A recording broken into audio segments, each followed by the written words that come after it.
Coming up on Lawmakers, an agreement is reached on the state's $21.2 billion budget for 2009. It still awaits final passage. House and Senate leaders remain in negotiations over what, if any, tax breaks Georgians can expect. And a bill that would allow for the seizure of cars driven by unlicensed drivers passes the House and Senate with an interesting amendment. Those stories and more are coming up next. This is Lawmakers, your source for all the news from under the Gold Dome. Here are your anchors, Nwandi, Lawson, and David Zelski. Good evening, everyone. On this 40th and final legislative day, the Senate remains in session at this hour.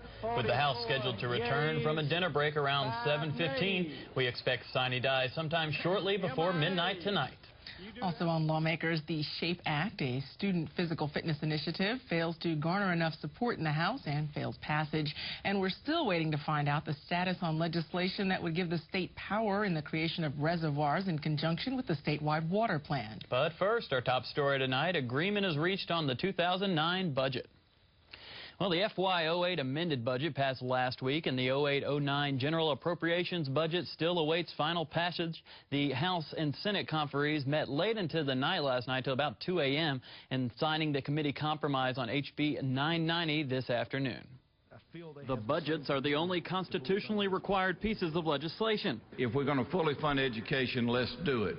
The governor signed the amended FY08 budget on March 21st, but there were several hang-ups dealing with education austerity cuts and equalization grants. When you approve this document today, you will have fully funded. I hope the Senate goes along with it. Fully funded our equalization funding. The conference committee for the 09 budget came to a compromise around 2 a.m. last night, one that Senate Appropriations Chair Jack Hill says they're happy with. Features include a reduction in austerity to school systems around the state of $50 million, which will be spread across the entire state. Additional $10 million in equalization funding to fully fund the equalization formula. Has, I think, many beneficial projects that really, I think, address some of the needs of particularly in health care and the needy, and restores the waiver cuts for the disabled who were cut and the reduction in revenue. So I think we've addressed many of the pressing needs of the state. I'm very, very proud of the budget. Now, copies of the 09 budget have been handed out to both House and Senate members, and the Senate is currently going through the budget on the Senate floor. They're actually waiting to take up a quorum. It should come to the House floor when they reconvene. Let's listen in. The Senate adopt the conference committee report on House Bill 990. All those in favor of the motion by the senator from the 4th will vote yea. Those opposed, nay, and the secretary will unlock the machine.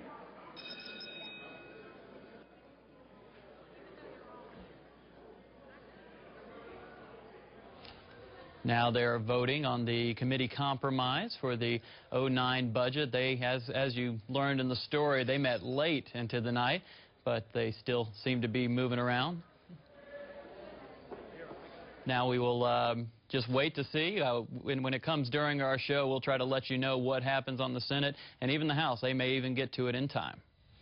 And with the clock ticking away, the House and Senate budget negotiators are also working feverishly to pass some sort of tax reform. Lawmaker Sandra Parrish joins us from the Capitol with the latest on that. Sandra. In Nwandi, the 6 members of the conference committee worked into the wee hours of the morning, then returned back today for more talks. So far, it looks like little has been accomplished when it comes to a compromise between the House version to eliminate the car tag tax and the Senate's plan to reduce income taxes. We're trying to come to some agreement, but at this point, the Senate has come back with some proposals that are really not tax cuts. They're more tax shifts.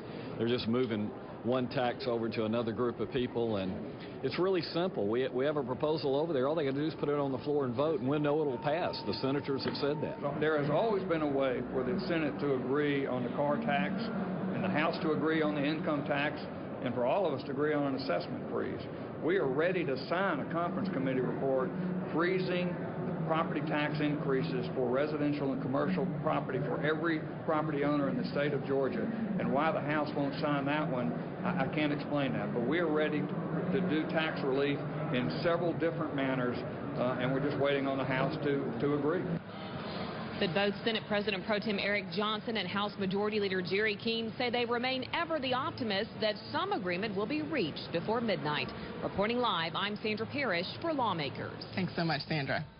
Well, transportation is on most everyone's mind every day they drive to work in Metro Atlanta, and this year, legislators in both houses unveiled plans to begin fixing the problem. However, financial breakdowns in the Department of Transportation took them a step back in the process before they could begin taking any steps forward.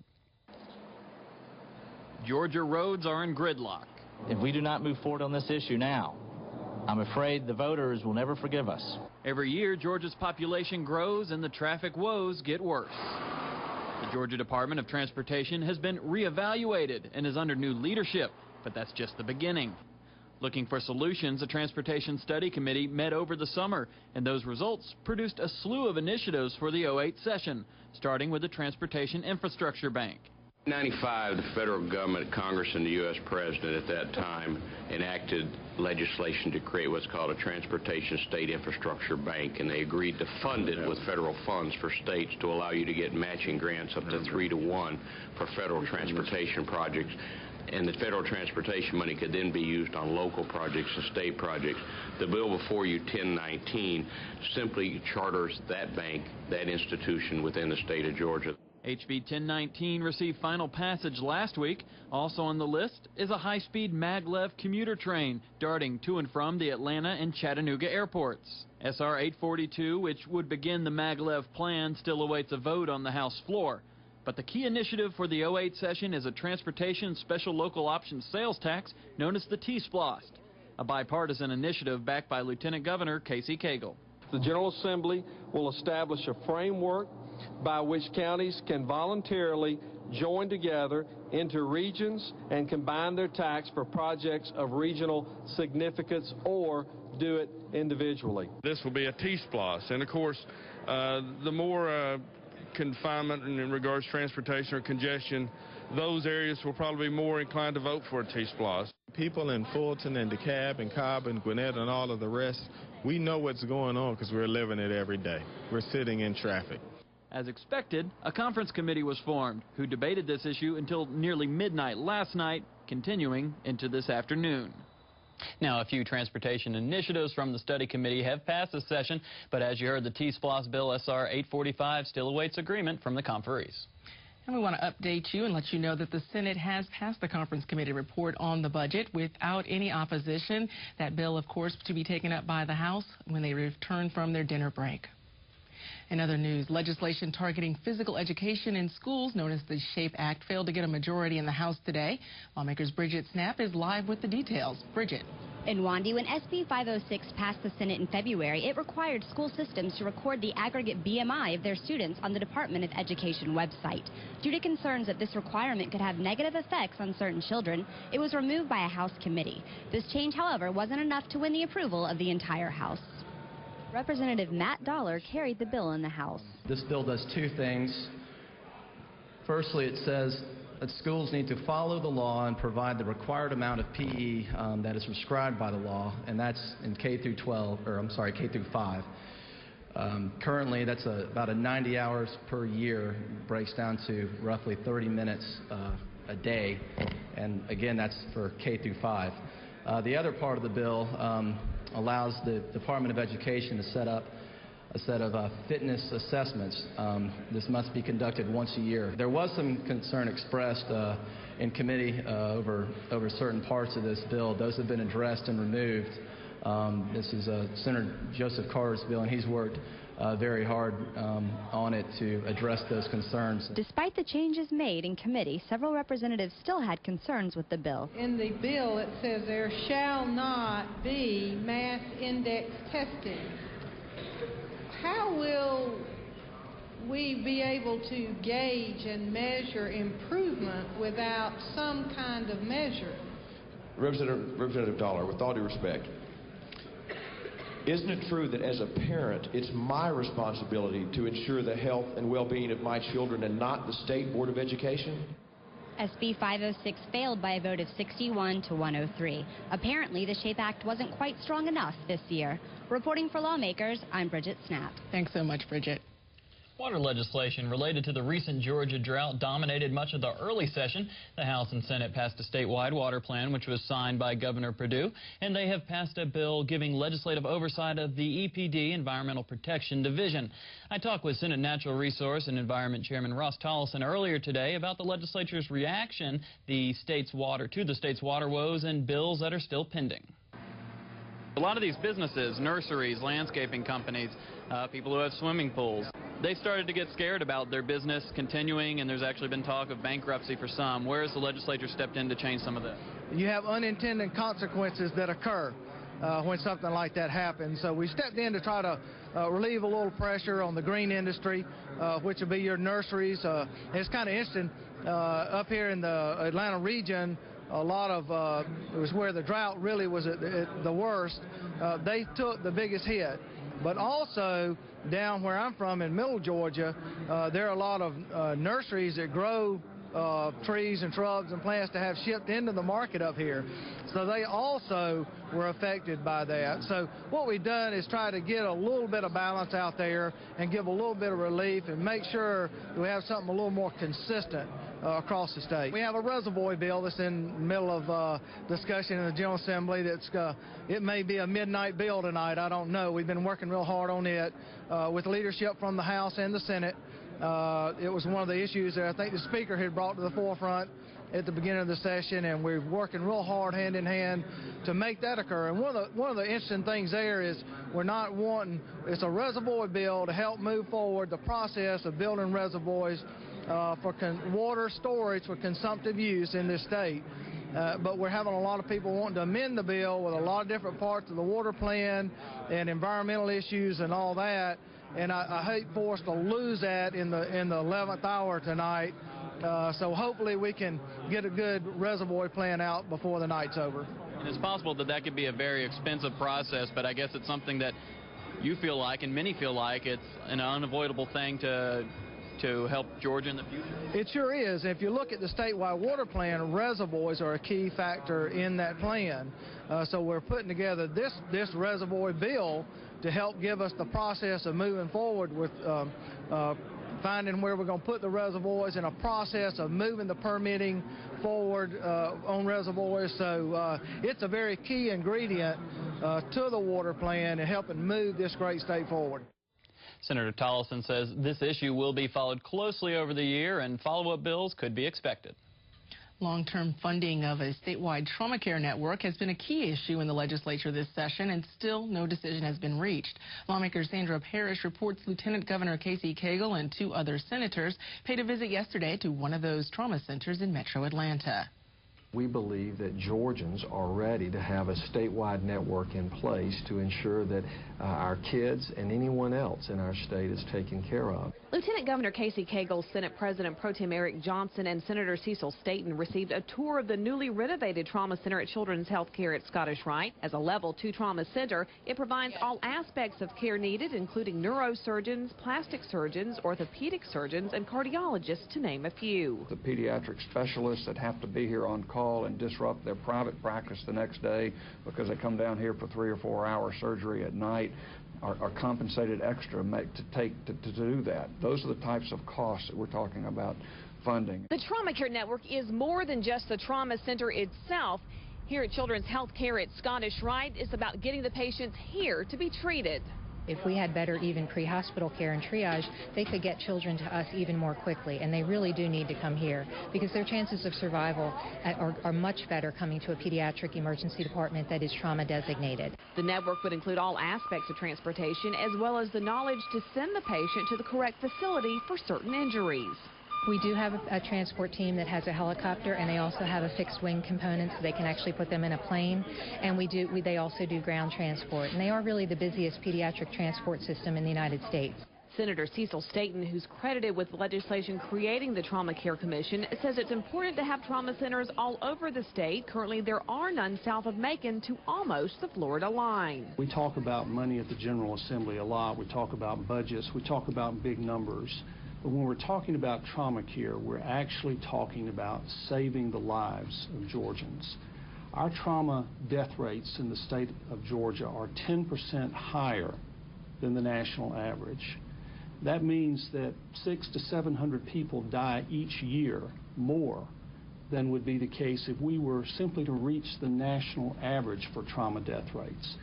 So what we're really talking about here is lives, saving the lives of children and adults and all of those who find themselves in the unfortunate situation of facing traumatic injury. We believe that we can demonstrate a funding formula that will help not only existing facilities but also expand this coverage throughout the state, and we're very committed in making sure that that happens this year. Lawmakers have put nearly $60 million in the mid-year budget to fund the commission through the next 12 months. Reporting for Lawmakers, I'm Cedra Parrish. Vehicle seizures may soon be quite costly for someone pulled over without having a driver's license. The House agreed to a Senate substitute to HB 978, explained by Representative James Mills. The Senate offered a substitute to what left here as a seize the vehicle bill. If you remember that, I think they've made some good changes to the bill.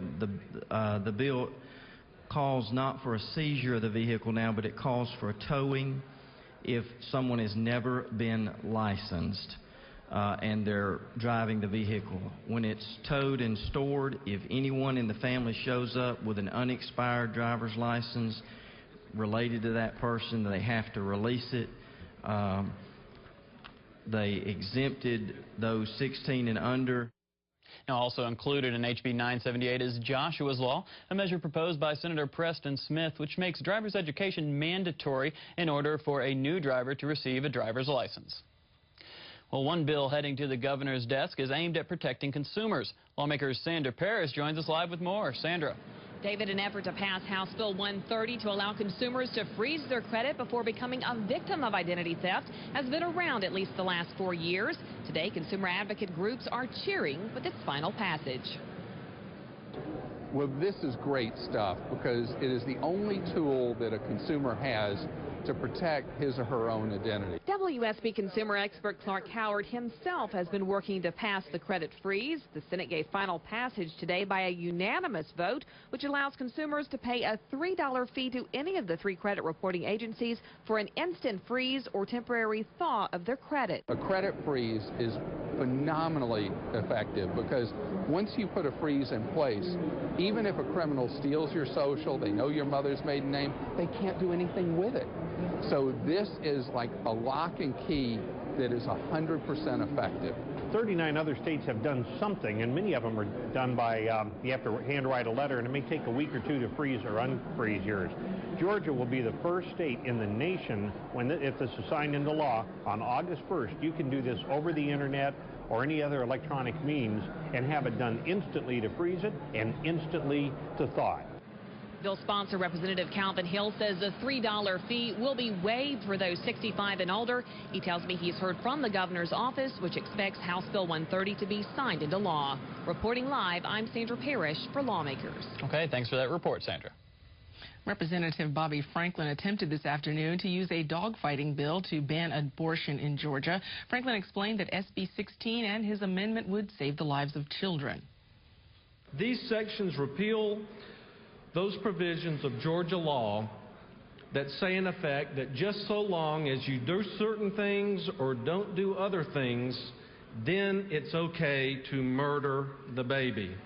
After presenting his amendment, Franklin's attempt to have the House override the ruling of House Speaker Glenn Richardson when he said the amendment was out of order drew Richardson's wrath. So what are you asking me to do? I would like for us to vote on the motion to suspend the rules. Not going to do that. Then I would like to appeal. Not going to do that. I'm not going to give you a vote that you can play a game with, sir. I gave you wide latitude on an amendment just now that you know you abused the rules of this House in speaking on, and I'm not going to now allow you to put a vote up on something that is not recognized by the Rules Committee. You know the process. This is a bill about collars around a dog, not your amendment. Although Richardson decided the amendment was out of order, he allowed the House to vote to override his ruling. Only Representatives Franklin and Martin Scott voted green. SB 16 passed the House with another amendment and returned to the Senate. It looked like final passage was forthcoming in the House this morning for a bill banning the sale of marijuana-flavored candy, but some lawmakers raised concerns about the wisdom of legislating a higher penalty for selling this candy than for using marijuana. This amendment actually urges or discourages the retailers and wholesalers in the state from making these products available. Would there be, further yield? I do. Would there be any sanctions against the retailers or wholesalers if they were not to comply with this urging? No, sir, there isn't, because the problem I and the other co-sponsors of the amendment have is that the fear that by criminalizing a taste, we're not criminalizing an act, we're not criminalizing a product other than a taste, that there are no standards to determine what that flavor is. I'm not an attorney. I consulted one of my learned attorney friends back here, and it was their knowledge that a misdemeanor of smoking marijuana is usually punishable by a $500 fine. So am I correct in assuming that we're going to charge twice as much money in a fine for selling a piece of candy as we are for smoking a marijuana cigarette? That is my understanding. After the Loudermilk amendment failed, Representative Kevin Levitas successfully amended HB 208 to reduce that fine from $1,000 to $500. The measure then returned to the Senate. And at this hour, the House has reconvened. Back in the chamber now, presenting SB 433 is Representative Mickey Chanel. Let's listen in for a moment. To potentially have more options. As it relates to ambulatory surgical centers, which has been subject of debate this entire 4-year period of time, what we do in this bill is recognize that general surgery is a specialty. We incentivize hospitals and physicians to joint venture and to work collaboratively. And we require ambulatory surgical centers to take Medicaid, or if they don't, to pay 4% for indigent charity cases, grandfathers existing hospitals. The part I have mentioned previously about cancer treatment centers, because their business model won't let them come here. In summary, I would say to you, some of what we deal with. And there you see Representative Mickey Chanel presenting legislation to bring Cancer Centers of America into Georgia. We're going to bring you additional House coverage in our 11 p.m. show. By that time, of course, we expect that the House will have taken up the budget, or maybe in the progress of actually in the process of debating that measure. So we'll bring you more on that in our 11 p.m. broadcast. A fellow Lawmakers staff member who has served as House Director, Assistant Director, cameraman, and even Director of this program finished out his last session under the Gold Dome in style today. Clem McIntosh has worked for Georgia Public Broadcasting for 33 years. His tenure here at Lawmakers began back in 1977.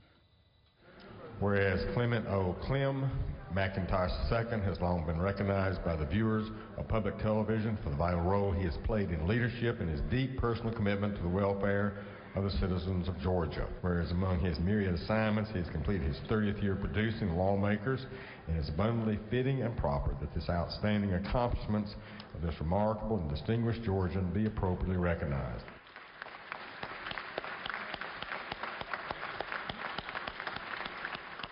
As I was sitting over there, I looked up. The 2nd January of 1977, I started right up there above that clock running camera. And I would have never thought I'd be here in 2008.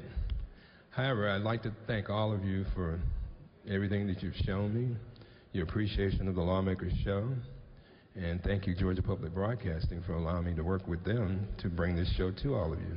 Thank you so much, and I'll be back again. Thank you.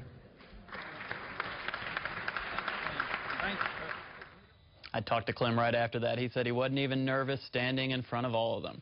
Well, we'd like to add our appreciation to that of the General Assembly. Clem, thanks for 33 years of service to Georgia. We wish you all the best in your retirement. Well, here at Lawmakers, we have a group of people who don't remember 33 years ago. It's our interns, and they are vital to the production of our program. They're asked to write, report, produce, run camera, and operate behind-the-scenes technical equipment.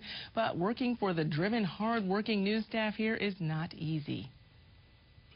David Zelski is a one-of-a-kind newsman. Have you talked to people on the assembly line? The kind who cuts through red tape and makes things happen.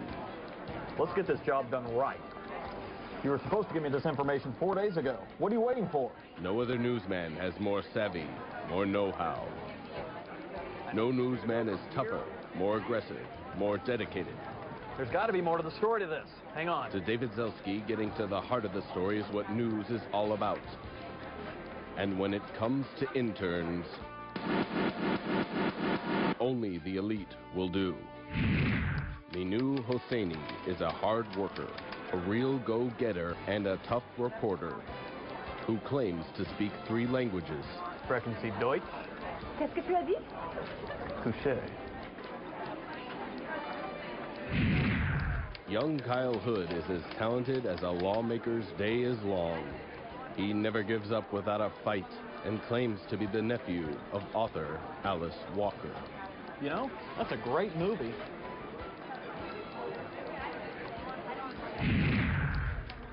Caroline Nyaga is as enthusiastic and dedicated as they get.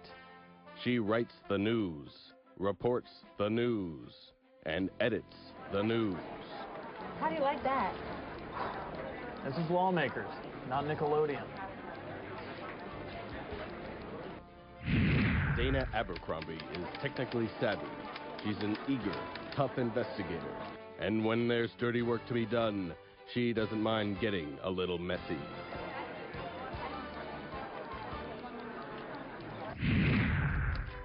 Andy Dixon is a natural standout who never quits and never backs down from any challenge.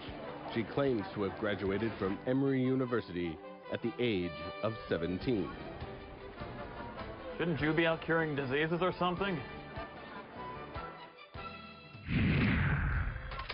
Kim Sims is a tireless mind, a creative artist with a strong backbone, the kind who isn't satisfied until his work is perfect. I said no mustard, Kim.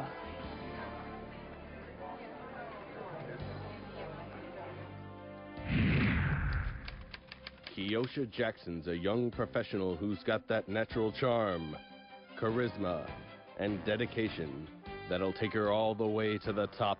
Seriously, David, don't you think that you guys could use another anchor for Lawmakers? No.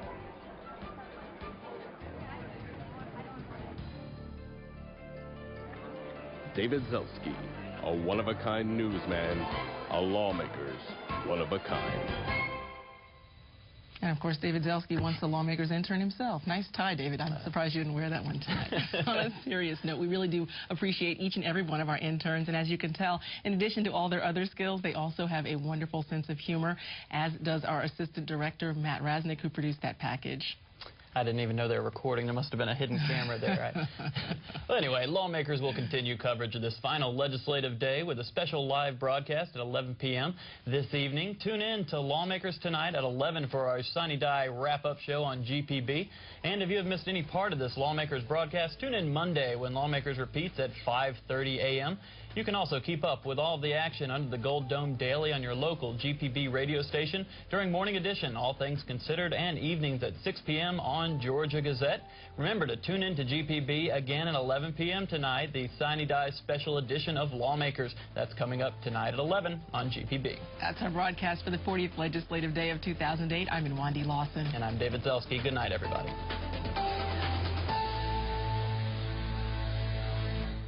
This has been a production of Georgia Public Broadcasting.